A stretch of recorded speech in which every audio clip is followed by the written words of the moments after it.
stop right over here. So it doesn't have villas with no pool. We do have. So we have one category which is the overwater villa, which is the entry category, and that villa does not have a pool, but it has a hammock instead.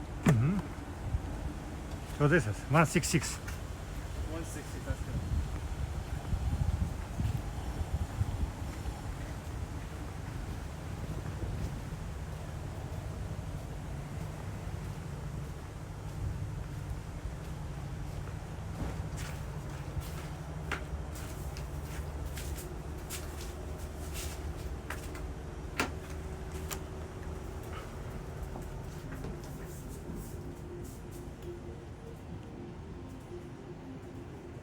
Beach villa and water villa, same price? No, that'll be a slightly higher price.